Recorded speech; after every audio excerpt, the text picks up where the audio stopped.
Partia Socialiste do të vijojë punën për reformën zgjedhore dhe ato territoriale, ndonse Sali Berisha njoftoi se do të tërhiqen nga diskutimet pas përplasjeve për zgjedhjen e avokatit të popullit. Ky është qëndrimi i dakordsuar mes socialistëve, të cilët kanë zhvilluar mbledhjen e grupit në kryesinë e kuvendit bashkë me kryesocialistin Edi Rama, me shpresën se Partia Demokratike do të reflektojë deri në datën 22 janar, kur nisë dhe sesioni i ri parlamentar. Kreu i grupit të Partisë Socialiste, Tauland Balla, ja ka bërë të qartë opozitës se në asnjë rast shantazhimet se do të bojkotojnë punën nuk do të ecin me Partinë Socialiste.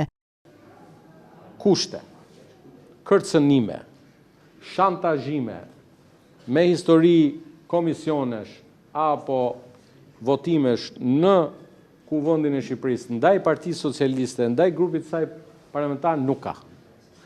Me historinë që ne ikim, ne zvim, ne zvotojmë, ata të shohin punën e vet, ne do shohim punën tonë. Ne do të presim reflektim nga ana tyre, është një vendim emocional, i mirëkuptueshëm në kushtet e javës së kaluar, por besoj që emocionet do t'u kalojnë edhe pas gjelit detit edhe baklavas.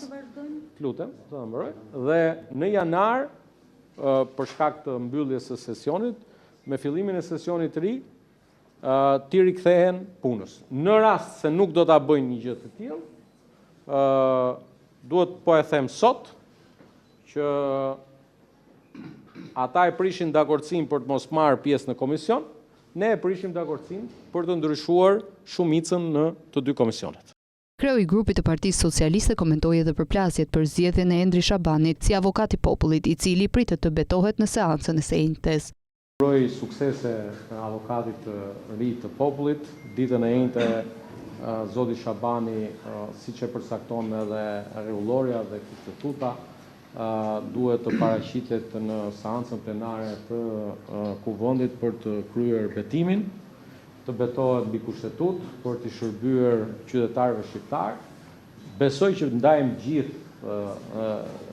të gjithë vlerësimin që Endri Shabani është i kandidatur që vjen nga opozita. Ndërkohë, për herë të parë në mbledhje u shfaq edhe zëvendës kryeministra Belinda Balluku, që pasi gjykata kushtetuese e riktheu në detyrë derisa të shqyrtohet ankimimi i kryeministrit Edi Rama.